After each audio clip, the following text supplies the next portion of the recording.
All right, welcome back to another episode of the Faulty Logics podcast. I'm Max, and I'll be your host this week because no one else wants to host.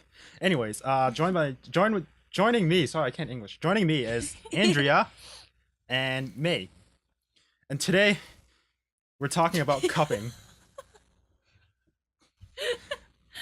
All right, okay. So what cupping is?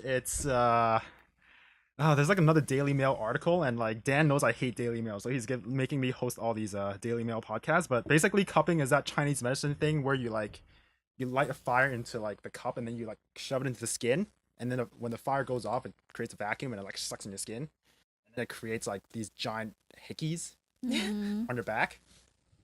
And supposedly, according to traditional Chinese medicine, the purpose of that is for it to suck out all the toxins.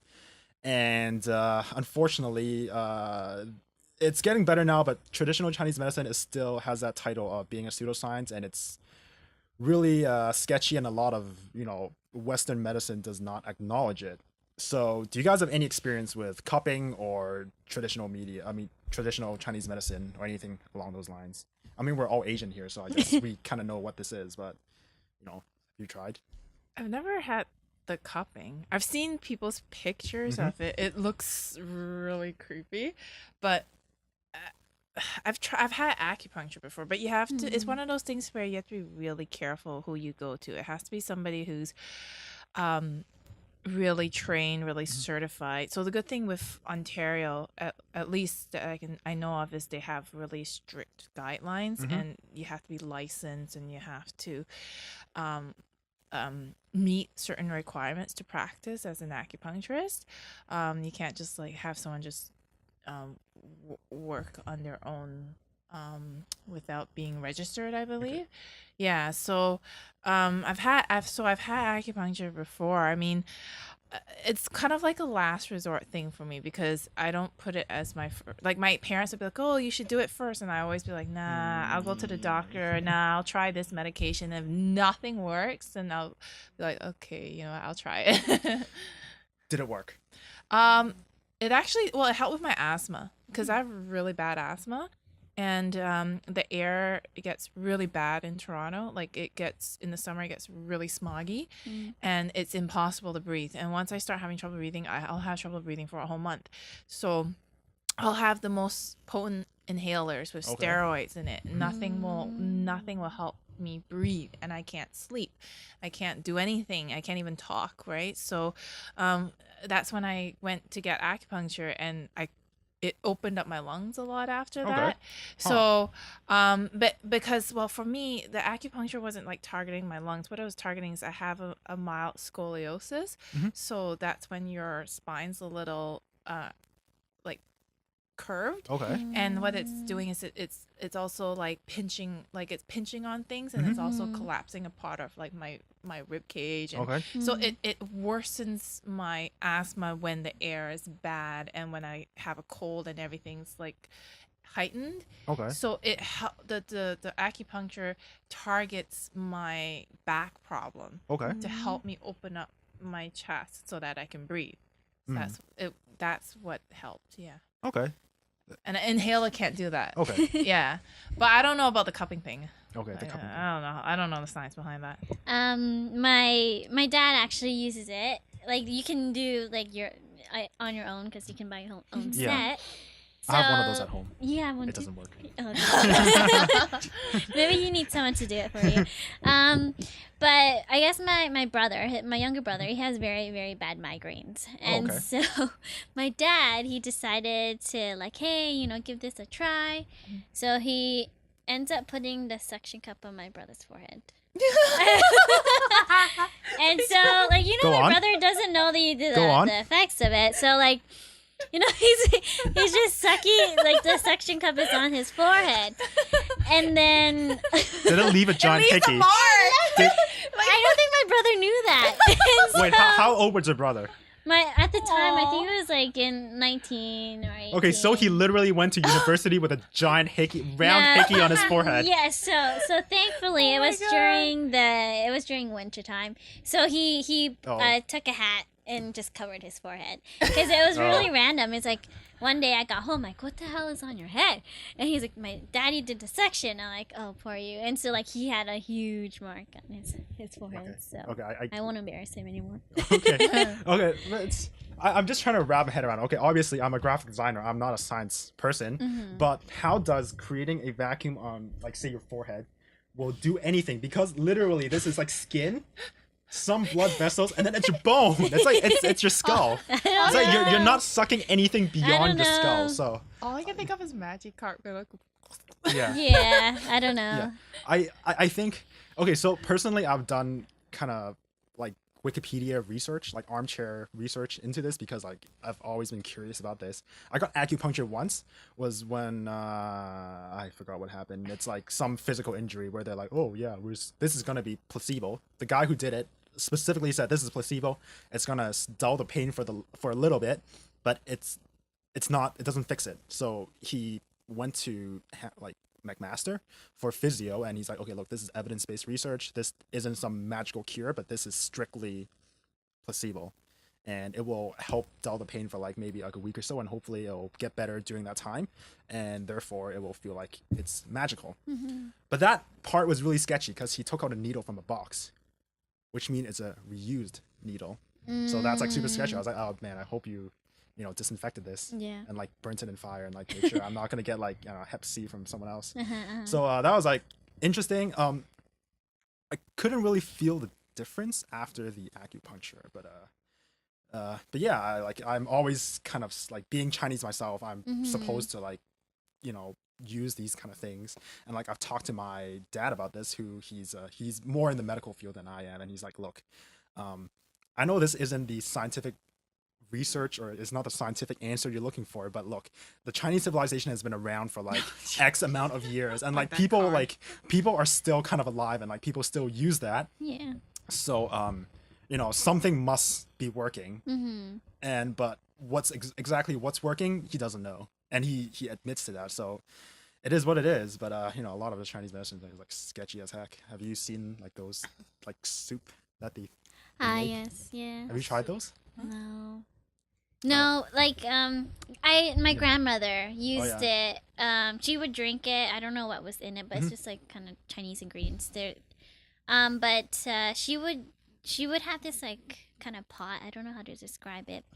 But like ceramic. And ceramic and all these ingredients. Yeah. But she had an issue with her eye, and so she would put a cloth over it and use these ingredients to kind of help steam her eyes in some form.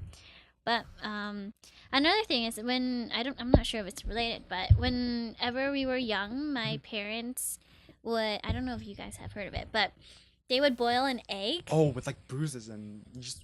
No, something with bruises, or when you have a fever. So what they would do, they would have a damp cloth. They had the egg inside, and then they'd have this coin that would help with like something. Catalyst. Yeah, I don't know. And so what ended up happening was, like, whenever we got sick, they would make this, and I would hate it so much because your body is it's so hot, but then you have this like cold piece of egg like being rubbed against you to cool you down. It's like, I hated that experience. So whenever I had a fever when I was young, I dreaded that. So but for some odd reason, I felt like it did work. Like it helped with, like, it made our fever go down. So yeah. Andrea, you have any like weird Asian remedy thing that your family used to do? Yeah, that one is So you guys believed in Western medicine? I mean, like, there's some things like I will believe in, like the belief that ginger will help if you feel nauseous. That actually, like, I think, and that spreads across just the Chinese generation. Like, I know, like, even in North America, people drink ginger ale if they're not feeling so good. One of the active ingredients in gravel, which is a common like anti-nauseous medication, is ginger. So I believe that kind of stuff. I do believe in the whole hey thing. How do you? Okay. That like thing. that stuff. If I eat too much fried stuff, I will get sick. Okay. 100%, I will get. But I don't think it's. I don't know. Chinese people say it's because of heat, but I think it has to do with like just the salt and like the grease and sometimes acidity. And I think that can affect your immune system or give you like it make your throat itchy and stuff like that. So I don't know. Like for me, if I eat too much, I will not feel good. That's 100%. Okay, here's my challenge. Okay. Okay. For all the non-Asian viewers out there, explain the idea of Yithei. Explain the idea of hot air. Yeah. Do it. Can you do it? It's like I think okay. So I think belief it starts with so a lot of traditional Chinese medicine believes in the whole yin and yang thing, right? Yes. Where there's a balance of like cold and hot in your body, and you're not supposed to be too cold or too hot. That's yes. And if the food that we consume comes from different elements, where if you have too cold, you can feel sick too, and if you have too hot, you'll also break out in different kinds of sicknesses, right? And it's just about keeping it in check. So that's why a lot of Asian parents say not to eat too much spicy or too much fried food, because it is like hot and it is like really fried and it's really like dry and like salty, and that can, I don't know, supposedly throw your body out of balance, and then you can get more sick that way. Okay. I think that's what the concept is. Okay. Yeah. Okay. Well, obviously, I don't know the answer. Like I'm bringing this back to my dad again because he was a vet, so he knows like a little bit about like science and stuff. I talked to him about it, and he's like, oh, it's just hot air. So he didn't have a really good explanation of it. But if I had to explain it to people, and like if I had like, because sometimes I break out, and then when people go like, oh, why are you breaking out? I don't go like, oh, I'm Yithei, or like I'm hot air, or I'm too yang. I just tell them, oh, I've eaten like too much fried stuff, because if you explain it that way, they get it. There's like a good cause and like outcome. Yeah. But then I think, oh man, I'm gonna butcher what my dad said. In terms, he's like, oh, it's just assume that it's like the stuff that you eat, and it's part of like a diet thing, where if you eat too much like fried stuff or like whatever, then it causes imbalance in like your nutrients or whatever, and like mumbo jumbo nutrition stuff, and then it would make more sense. But yeah, it's true. Like as much as you're skeptical about Chinese medicine, it's true that for example, pineapples are like yin in nature, and if you eat too much like cold food, then your like the skin of your nails like start peeling off. That's really? like yeah. I've heard of that. Obviously, you guys don't eat enough pineapples. But pineapples is really acidic.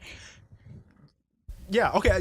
Actually, I think my dad brought up the like acidic / like alkaline thing in terms of explaining the yin and yang, because I think that has like cause and effect and stuff like that. But yeah, for sure, if you eat too much pineapples and like the here, whatever it's called in English, like the cuticles. Yeah, that kind of stuff. It does happen.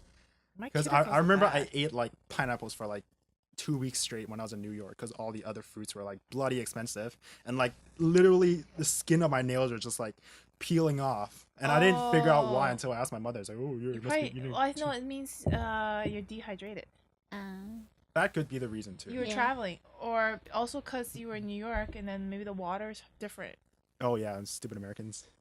Okay, wait, I don't know. Okay, yeah, but yeah, but like I feel like so I'm just gonna wrap the entire conversation up about like Chinese medicine and like traditional Chinese medicine and how people don't believe in it. I feel like a lot of things traditional Chinese medicine is not wrong, but it's just the way they described it is not like does not conform to the Western ideal of they need science. A good scientific like empirical evidence like to back it up. Like I want to know because of certain chemistry levels. I want to know because of that and how it affects hormones or something in my body. Like I want to hear that. I don't want to hear because it's cold. Yeah. Okay, I guess like one last question. Would you guys recommend Chinese medicine to other people? It depends on who the doctor is. Yeah. And it depends if the person has tried like Western medicine already, because I know, or you guys probably know Grace. Yes. And like she's done lots of Western treatments, but it hasn't worked.